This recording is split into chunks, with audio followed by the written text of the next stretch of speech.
Hey, what's going on, guys? It's Patrick here, and today I'm bringing you what I call Story Time with Smitty. This is a series I used to do on my channel where basically I would give a story about something funny or eventful or just significant that happened in my life.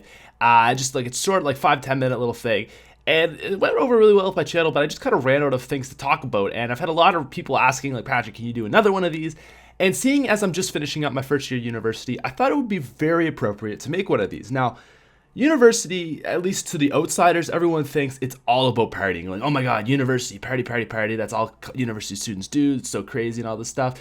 And although there are a lot of parties at university, I will admit that, it's definitely not all about that. But there still is definitely kind of an idea attached to university where it's party, right? Not necessarily true, but a lot of people seem to think that outside there. So I thought what I'd do is kind of tell a story about the craziest party I've been to my first year of university. So this all dates back to March, closer to the end of the year, which is, kind of good. I guess the year kind of ended in a peak. But we have this event called Cheatin' Cup. Now, what Cheatin' Cup is there are these two residences, Eaton and Chipman, that are basically rivals. Like, they hate each other all throughout the year. Like, they do these chants against each other at parties and stuff like that. It's just like kind of like an established thing that Chipman and Eaton like kind of hate each other.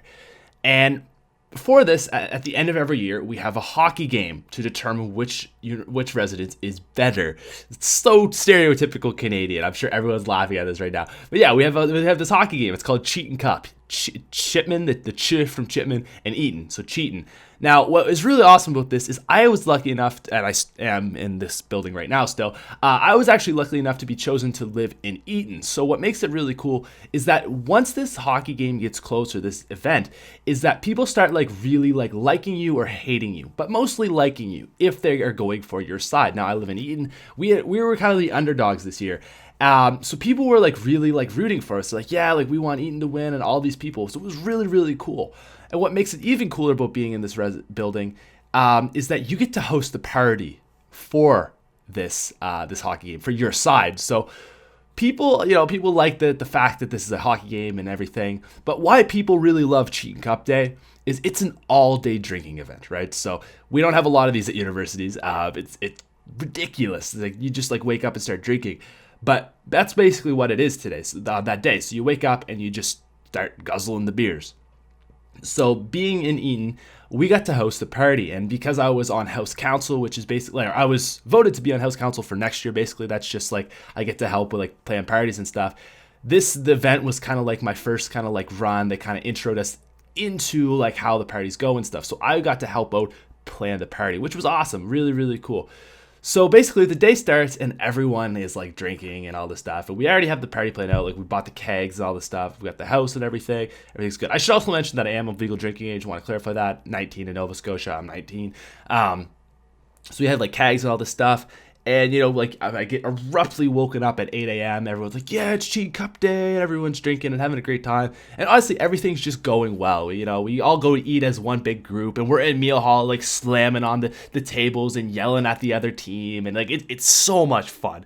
It just a great, great day. And basically, I want to say maybe 11 a.m. is when this party starts. So we all go from meal hall to this party as a group, okay? So we are flooding the streets in green, which is our team color.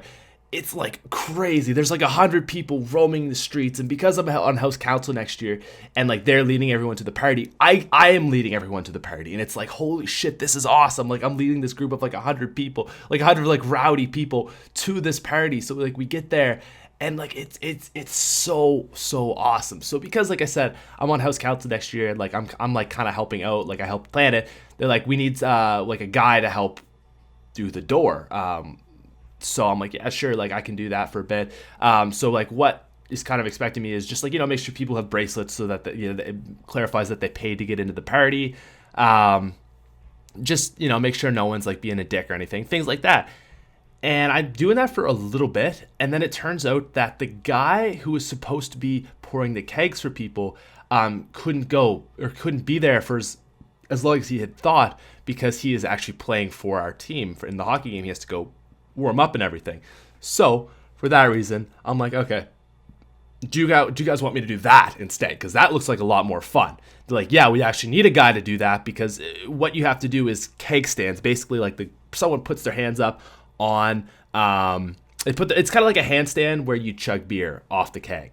So like, I'm like, yeah, that sounds awesome. I want to do that. So like, I am like standing up on this snowbank, and like everyone's like looking up at me, like yeah, this guy's the man, and like all this stuff, and like a bunch of people, like a bunch of girls are doing keg stands and all this stuff, and I'm just like pouring beer for people, and it's so much fun, like just like to feel like in the spotlight, and everyone's like looking at you, and like, yeah, this guy's the man, because I mean, you're pouring beer for people appreciate that, just saying hi to everyone is awesome time. Now, the one downside to this, of having access to unlimited beer, is you tend to drink a lot more beer than you normally would. So over the course of 2 hours, I probably drank a little bit too much. And anyways, we ended up running out of beer. So I'm like, all right, cool, whatever. So I go into the party, and this is kind of like I don't want to say this is the peak or my like lowest point, but what happens is there's this girl who I was always really, really into. I just like never really talked to her, because I thought she had a boyfriend, but I wasn't really sure. And me being in like the state I was, and just like I wasn't paying attention, like this girl comes up to me and just like makes out with me. And I thought it was the girl that I kind of like I was a little interested to, but I was just like, I don't know.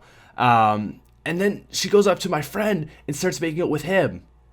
And then she goes up to a girl right after and makes out with this girl. I'm like, holy shit, that's awesome. Like, university, yeah. Like, it's like so like Blue Mountain State, if you ever watched that. So that's what I thought I saw, okay? That's what I thought I saw, right? So remember, Patrick, access to unlimited beer, drinking a lot, right? Well, it turns out what I saw was not what happened.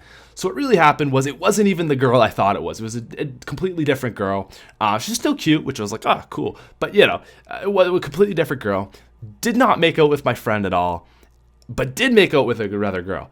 So there's not really any moral to that story. Just, I guess if there's any moral, is like, if you have access to unlimited beer, be careful, because you might drink so much that you think you see things that you actually don't. In conclusion, we ended up losing the game like 0-6, but I didn't even go to the game. I was like so drunk. I was like, you know what? Like, I don't want to go to the game.